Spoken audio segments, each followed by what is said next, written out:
Hello दोस्तों, मैं संजीव और आज हम लोग इस वीडियो में 25 क्वेश्चन करने वाले हैं। अच्छे से एक्यूरेसी आप मेंटेन करना, सही आंसर देना। ये सारे क्वेश्चन एग्जाम में पूछे जा चुके हैं। कुछ क्वेश्चन ऐसा है जो पूछे जाने की संभावना है, तो चलते हैं और हम डिटेल से बात करेंगे हर क्वेश्चन के ऊपर। तो पहला क्वेश्चन आपके सामने है कि सिंधु सभ्यता के प्रमुख स्थल आलमगीरपुर किस नदी के किनारे स्थित था। तो सिंधु घाटी सभ्यता जो लोग पढ़ चुके होंगे इनको ये पता होगा कि सिंधु घाटी सभ्यता का आकार कुछ इस तरीके से था। सिंधु घाटी सभ्यता में ऊपर का क्षेत्र जो हमारा है ये जम्मू कश्मीर का क्षेत्र था और ये स्थान पड़ता था मांडा। और मांडा किस नदी के किनारे था? तो ये चेनाब नदी के किनारे था। नीचे का क्षेत्र का बात करें तो ये क्षेत्र हमारा है महाराष्ट्र का, और महाराष्ट्र में एक क्षेत्र है हमारा दयामाबाद, और दयामाबाद किस नदी के किनारे था? तो ये नर्मदा नदी के किनारे था। इधर अगर बात करें तो ये क्षेत्र हमारा है राखीगढ़ी का, और राखीगढ़ी किस नदी के किनारे थी? तो राखीगढ़ी दसक नदी के किनारे। पूछ रहा है क्या आलमगीरपुर, तो आलमगीरपुर यूपी में था और किस नदी के किनारे था? तो ये हिंडन नदी के किनारे था। तो इसका आंसर क्या हो जाएगा? हिंडन नदी। अगर हम सिंधु घाटी सभ्यता की चौहद्दी का बात करें तो ये चौहद्दी था। क्षेत्रफल का बात कर ले तो 12,06,000 वर्ग किलोमीटर इसका कुल क्षेत्रफल था। तो कभी कभी ये सारे क्वेश्चन पूछे जा चुके हैं या पूछे जाएंगे, तो ध्यान रखिएगा।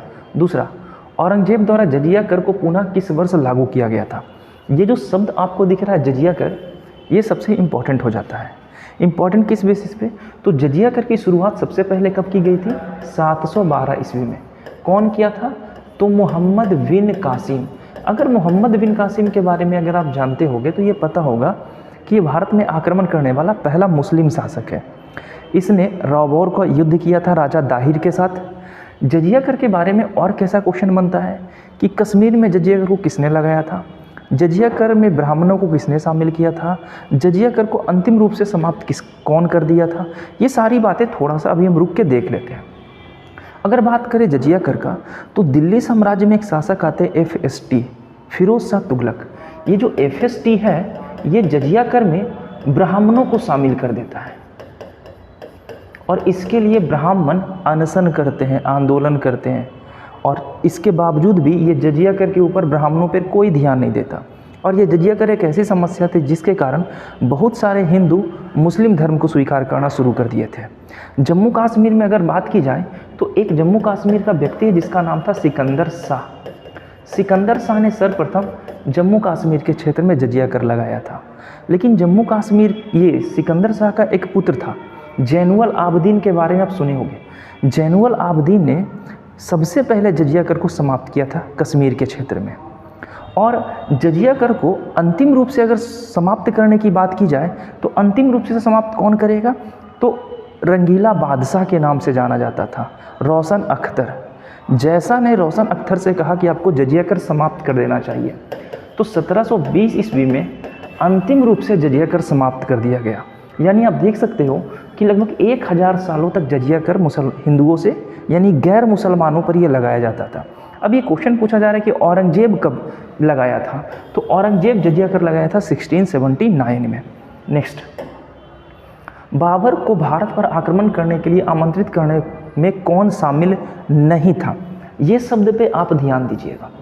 बहुत समय ऐसा होता है कि ये शब्द मिस हो जाता है और आंसर लोग मारकर आगे बढ़ जाते हैं, और OMR सीट मिलता है बिहार में। अगर आप एक बार रंग दिए तो एडिट भी नहीं कर सकते हैं। तो देखते हैं क्या होने वाला है। पंजाब का सूबेदार दौलत खां लोधी और उसका पुत्र दिलावर खां लोधी, ये दोनों मिलकर क्या औरंगजेब को बुलाया था? बिल्कुल सही, बुलाया था। इब्राहिम लोधी का चाचा आलम खां, ये भी बुलाया था, और ये मुख्य व्यक्ति था जिसने बाबर को बुलाया था। और पानीपत का युद्ध हुआ था इब्राहिम लोधी के साथ 1526 ईस्वी में, पहला युद्ध था पानीपत का। मेवाड़ का शासक राणा सांगा भी इसमें शामिल था। तो इसमें शामिल होने वाला व्यक्ति कौन नहीं था?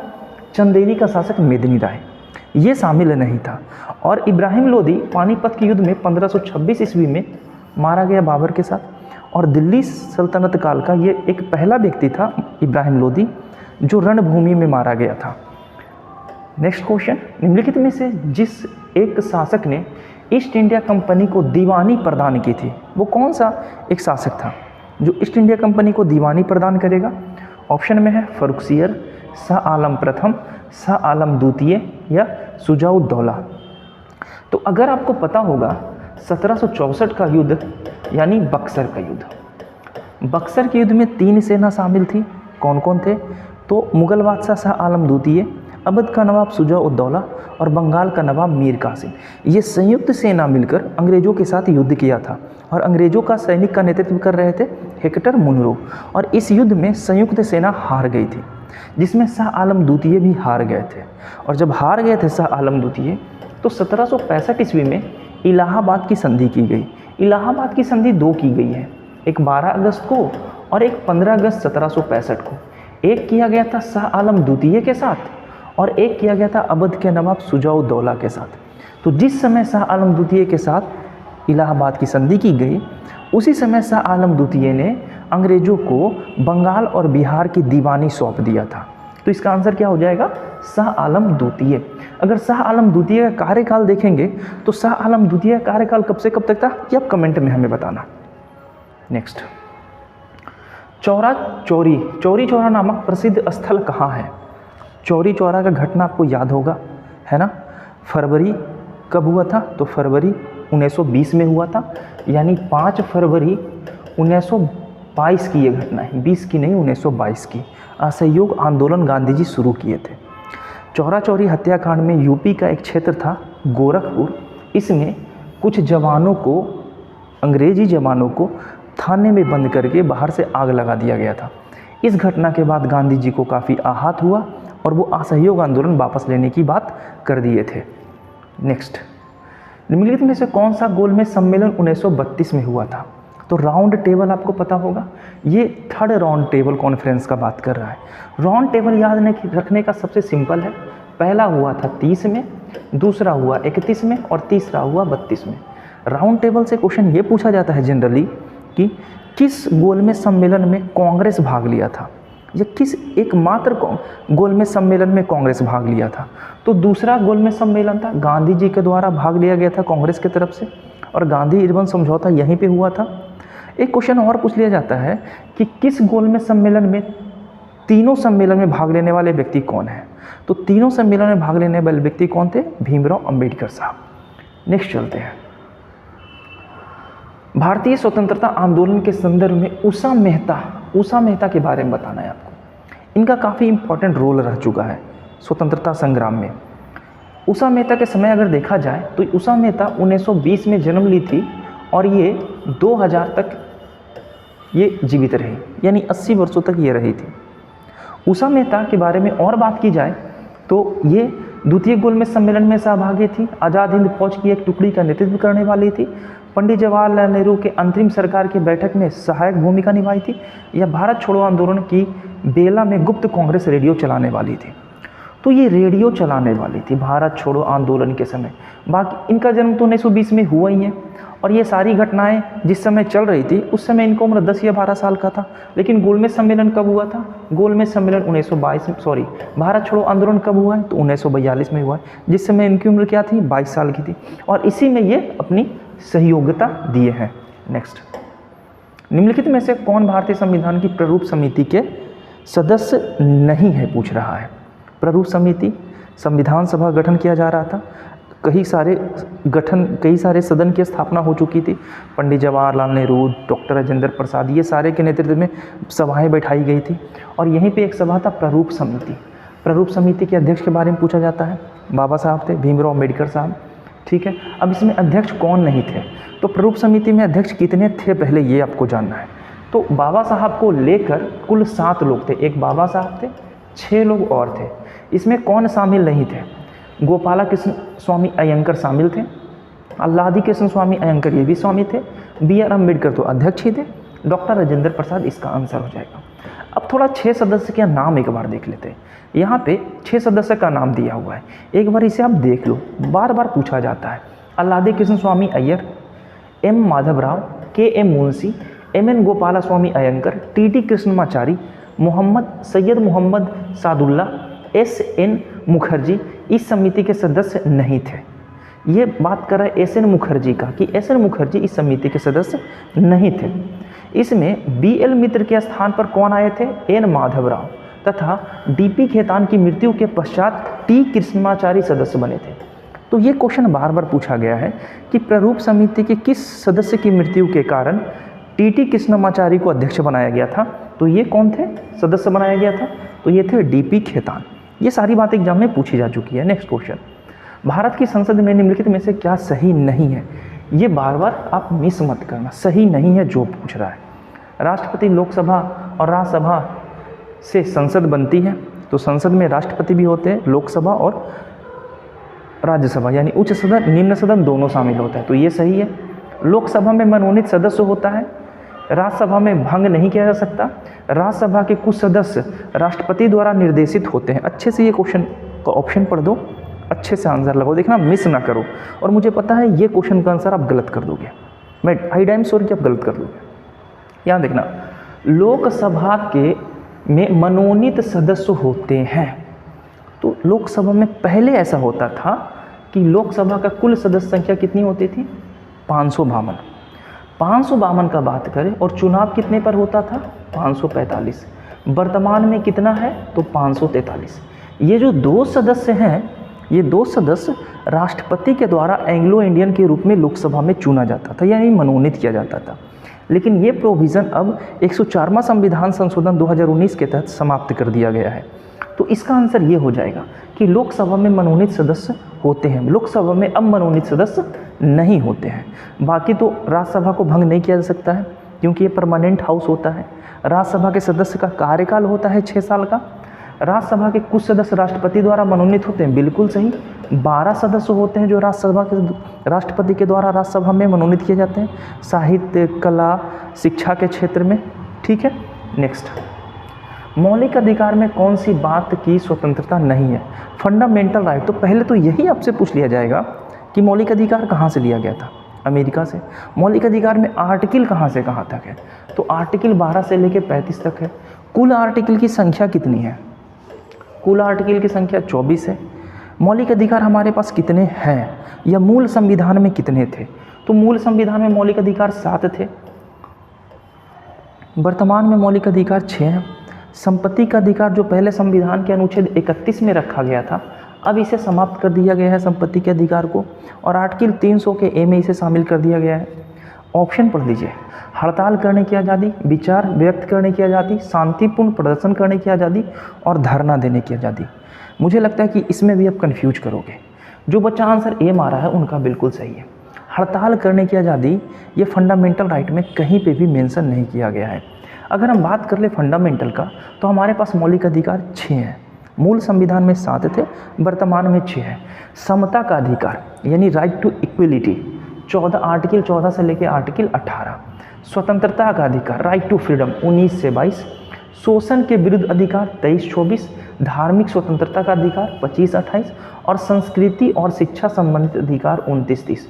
और एक हमारा अधिकार संवैधानिक अधिकार यानी रिट जो सर्वोच्च न्यायालय के द्वारा, उच्चतम न्यायालय के द्वारा जारी किया जाता है। और 5 प्रकार के रिट होते हैं, बंदी प्रत्यक्षीकरण, हैबेस कॉर्पस, मेंडामस, क्यू वारंटो, ये सारी आपको पता होगा।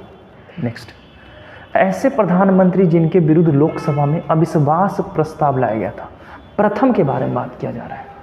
अविश्वास प्रस्ताव क्या होता है, तो जब जो विरोधी दल होते हैं और उन्हें ऐसा लगता है कि बहुमत यानी सरकार चलाने के लिए जितनी पर्याप्त मात्रा में होना चाहिए सदस्य संख्या, उतना उनके पास नहीं है, तो विरोधी दल एक अविश्वास प्रस्ताव लाते हैं।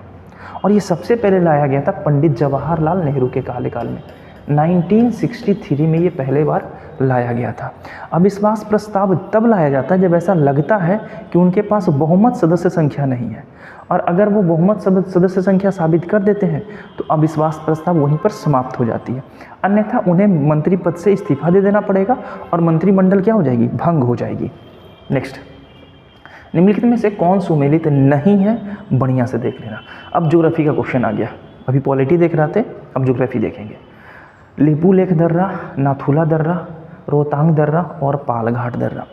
तो लिपुलेख दर्रा का बात करें तो मानाना, नीतिला और लिपुलेख, उत्तराखंड में 3 दर्रा है, एक है मानाला, एक है नीतिला और एक है लिपुलेख। ये 3 दर्रा उत्तराखंड में, तो ये सही है, यहाँ नहीं पूछ रहा है। नाथुला दर्रा के बारे में बात करते हैं, तो नाथुला दर्रा और एक है जेलेपला दर्रा। नाथुला जेलेपला जो है ये कहाँ है, तो ये सिक्किम में है। ये बातें याद रखिएगा। अगर रोहतांग दर्रा का बात करें तो रोहतांग दर्रा हमारा हिमाचल प्रदेश में है। हिमाचल प्रदेश में सिपकिला दर्रा भी है, और सिपकिला दर्रा से होके एक नदी भारत में प्रवेश करती है जिसे हम लोग कहते हैं सतलज नदी। ये बात भी आप लोग अच्छे से याद रखिएगा। पाल घाट के बारे में बात करते हैं तो केरल में एक तो पाल घाट दर्रा है ही है, एक केरल में है सेनकोट्टा दर्रा। तो ये बात भी यहाँ पे याद रखिएगा कि केरल में एक है सेनकोट्टा दर्रा और ये पश्चिमी घाट पे स्थित दर्रा है। पाल घाट, थाल घाट और भोर घाट भी 2 दर्रे हैं जो कहाँ हैं, तो ये पश्चिमी घाट में महाराष्ट्र पे स्थित है। इसके अलावा जम्मू कश्मीर में दर्रे हैं, बुरजिल, बनिहाल, पीर पंजाल, ये सारे जम्मू कश्मीर के दर्रे हैं।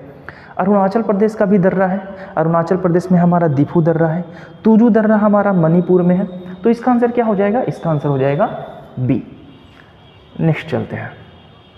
निम्नलिखित में से कौन भूमि बंधित नदी है। भूमि बंधित मतलब ऐसी नदी जो समुद्र हासिल नहीं कर पाती है। हाँ, इसका आंसर तो बड़ा तेजी में लगाया होगा आप लोग ना। लूनी नदी बहुत बार पूछा गया है, लूनी नदी के बारे में। लूनी नदी, अच्छा इसी में से अगर क्वेश्चन पूछ दे कि इनमें से कौन सी नदी है जो एस्चुरी का निर्माण करती है, तो कौन कौन हो जाएगा, तापी और नर्मदा दोनों एस्चुरी का निर्माण करती है। बाकी कृष्णा नदी किसका निर्माण करती है, तो डेल्टा का निर्माण करती है। डेल्टा किसे कहते हैं, तो जब नदियाँ आती हैं और किनारे पर लाकर मलबा जमा कर देती है और ऐसे बिसर जाती है, इसे डेल्टा कहते हैं।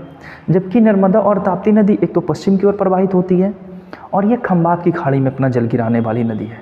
जबकि लूनी नदी का उद्गम स्थल अरावली पर्वत से है और ये कच्छ के रण में आकर विलीन हो जाती है।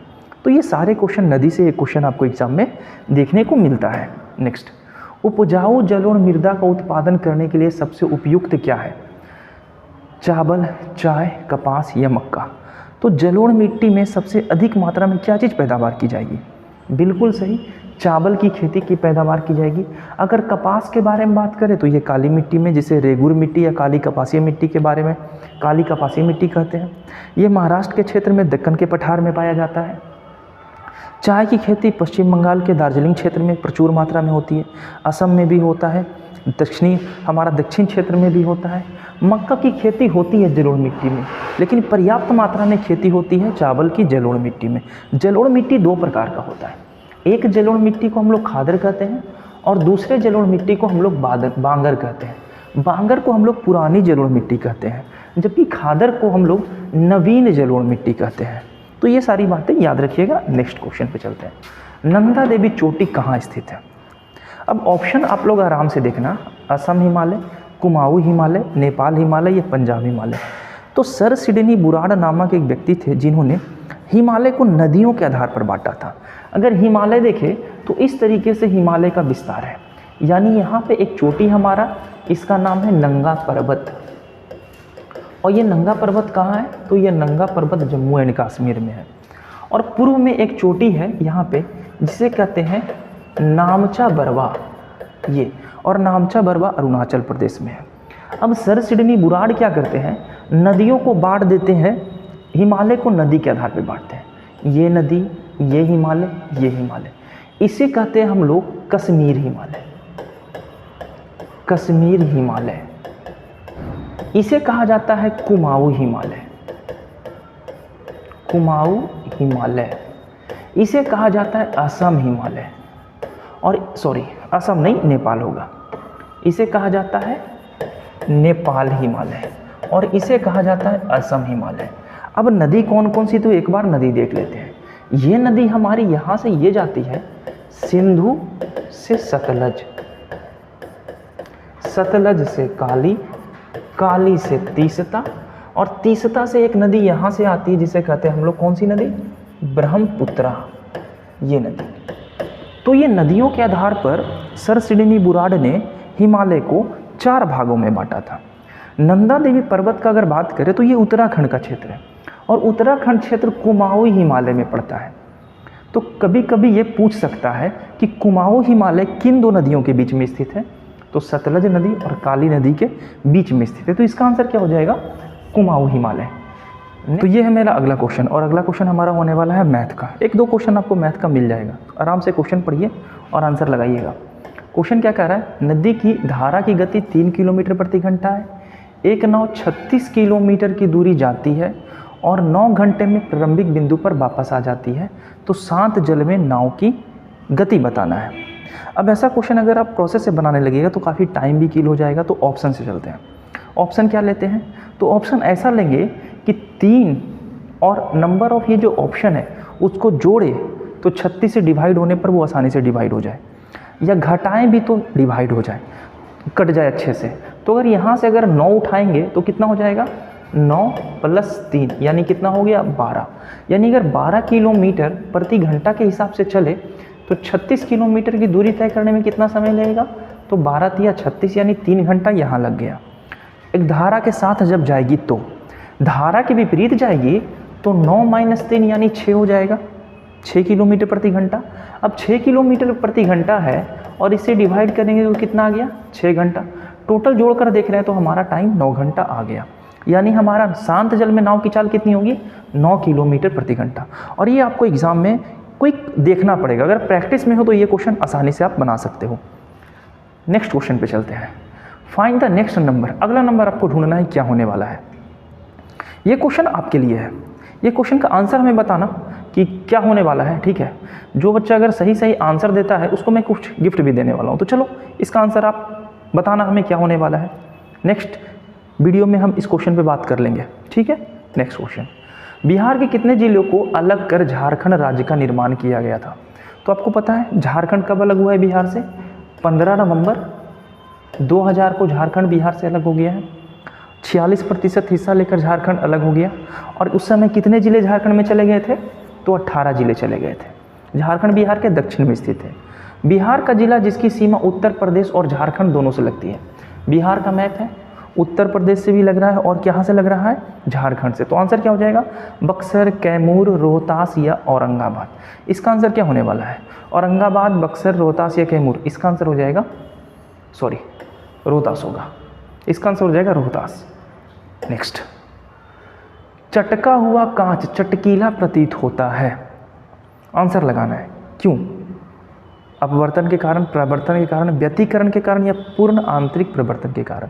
तो इसका आंसर हो जाएगा टोटल इंटरनल रिफ्लेक्शन। पूर्ण आंतरिक प्रवर्तन के कारण हीरा चमकता है। पूर्ण आंतरिक प्रवर्तन के कारण हमारा क्या होता है, हीरा चमकता है और साथ ही साथ चटक रंग। इसके अलावा हमारा मिर्ग मिर्चिका बनता है मिराज रेगिस्तान में। नेक्स्ट, एक फ्यूज का तार का उपयोग के लिए होता है। फ्यूज का तार हम किस लिए उपयोग करते हैं, ऑप्शन चलते हैं। हानि पहुंचाए बिना उच्च विद्युत धारा को प्रवाहित करना, विद्युत धारा प्रवाह के समय विद्युत परिपथ को तोड़ना, किसी व्यक्ति को विद्युत झटके से बचाना, या इनमें से कोई नहीं। इसका आंसर क्या हो जाएगा, ऑप्शन ए। फ्यूज के तार से 2-3 क्वेश्चन पूछा जाता है। फ्यूज का गलनांक क्या होता है, तो गलनांक फ्यूज का निम्न होगा। जैसी ही धारा प्रवाहित होती है फ्यूज टूटकर परिपथ में लगे सारी युक्तियों को बचा देता है। इसके अलावा पूछता है कि फ्यूज को किस क्रम में जोड़ा जाता है, समानांतर क्रम या श्रेणी क्रम। तो फ्यूज को जोड़ा जाता है श्रेणी क्रम में। तो ये सारी बातें, कभी कभी ये भी पूछ लिया जाता है कि फ्यूज किस चीज़ का बना होता है, तो लेड और टीन का फ्यूज बना होता है। नेक्स्ट, कोशिका के जीवित अंश जीव द्रव कहलाता है या किससे बना होता है, जीव द्रव। जीव द्रव के बारे में बात कर रहा है, केवल कोशिका द्रव से, कोशिका द्रव और केंद्रक से, केवल कोशिक केंद्रक द्रव से, या कोशिका द्रव, केंद्रक द्रव और एनी कोशिकांग। तो इसका आंसर हो जाएगा आंसर टी। अगर कोशिका का केंद्रक का बात करें तो केंद्रक में क्या क्या पाया जाता है, केंद्रक में पाया जाता है हमारा कार्बन, हाइड्रोजन और ऑक्सीजन। इसका रेशियो होता है 1:2:1। तो ये आंसर आप याद रखिएगा। नेक्स्ट, किस शारीरिक प्रक्रम से प्रोथ्रोम्बिन का संबंध है। प्रोथ्रोम्बिन के बारे में आपने सुना होगा, ये किससे संबंधित है, उत्सर्जन, रक्त जमाव, प्रजनन या वृद्धि। तो प्रोथ्रोम्बिन रक्त जमाने में मदद करता है। जब किसी का हाथ या पैर छिल जाता है या कट जाता है तो प्रोथ्रोम्बिन फाइब्रिनोज बनाता है और रक्त का थक्का जमाने में मदद करता है। एक क्वेश्चन और पूछता है कि शरीर में रक्त का थक्का नहीं जमता, इसका कारण क्या है। तो इसका कारण क्या है, इसका कारण है हिपैरिन। हिपैरिन नामक तरल पदार्थ हमारे शरीर में पाया जाता है। लेकिन एक क्वेश्चन और पूछता है कि किस विटामिन की कमी के कारण रक्त का थक्का नहीं जमता। तो उसका आंसर क्या हो जाएगा, विटामिन के। नेक्स्ट, एक परमाणु में इलेक्ट्रॉन और न्यूट्रॉन इतना है तो उसका द्रव्यमान संख्या कितना होगा। ऐसा क्वेश्चन बार बार पूछ लेता है। तो किसी भी परमाणु का, ये पहले इलेक्ट्रॉन और प्रोटॉन का द्रव्यमान संख्या है, इलेक्ट्रॉन और न्यूट्रॉन दिया है तो द्रव्यमान संख्या पूछ रहा है। तो एक बात याद रखिएगा, किसी भी तत्व का न्यूट्रॉन या इलेक्ट्रॉन उस तत्व का एटॉमिक नंबर होता है, पहले बात ये याद रखना। अब अगर न्यूट्रॉन दिया है तो न्यूट्रॉन किसका एटॉमिक नंबर है? Hydrogen, helium, lithium, beryllium, boron, carbon, nitrogen, oxygen, fluorine का। फ्लोरीन का कितना होता है? एटॉमिक नंबर 9, यानी इसमें प्रोटॉन भी 9 होंगे और इलेक्ट्रॉन भी 9 होंगे। द्रव्यमान संख्या कितना दिया है? 10, यानी दोनों को जोड़ देना है। दोनों को जोड़, न्यूट्रॉन की संख्या 10 दिया है, दोनों को जोड़ देंगे तो इसका एटॉमिक वेट कितना हो जाएगा? 19। तो इसका एटॉमिक वेट का बात कर रहा था तो दोनों को जोड़ देंगे, ठीक है। अगर फिर से अगर न्यूट्रॉन पता करना हो, कभी कभी ऐसा भी दे सकता है कि किसी तत्व की परमाणु संख्या 9 है, द्रव्यमान संख्या 19 है, तो न्यूट्रॉन की संख्या पता कीजिए। तो परमाणु संख्या में से, द्रव्यमान संख्या में से परमाणु संख्या घटा देंगे तो न्यूट्रॉन की संख्या पता चल जाएगी। नेक्स्ट और लास्ट क्वेश्चन, ऊष्मा की वह मात्रा जो ईंधन की 1 ग्राम की वह अथवा हवा अथवा ऑक्सीजन के पूर्णतः जलाने पर के फलस्वरूप प्राप्त होता है, क्या कहलाती है? ये परिभाषा दिया है सीधे सीधे। अब ये क्या कहलाती है? तो अगर आप पढ़े होगे ईंधन, फ्यूल के बारे में पढ़े होगे, आदर्श ईंधन के बारे में पढ़े होगे, उसमें मान, ज्वलन ताप, कैलोरी ताप के पैमाने पढ़े होंगे, तो आपको पता होगा कि इसका डिफिनेशन होगा ऊष्मीय मान, ऊष्मीय ताप। ऊष्मीय ताप किसे कहते हैं? तो वह न्यूनतम ताप जिस पर कोई वस्तु जलना शुरू करता है और जलकर जितनी मात्रा में ऊर्जा उत्पन्न करता है उसे ऊष्मीय मान कहते हैं, ठीक है। एक पूछता है क्या? ज्वलन ताप भी पूछता है। तो किसका आदर्श ईंधन किसे कहते हैं, ये भी पूछता है। तो आई होप ये वीडियो आपके लिए यूज़फुल होगा। अगर है तो लाइक कमेंट कीजिए। नेक्स्ट वीडियो में इसी तरीके का क्वेश्चन मैं लेकर आऊँगा। फिर मिलते हैं नेक्स्ट वीडियो में। बाय।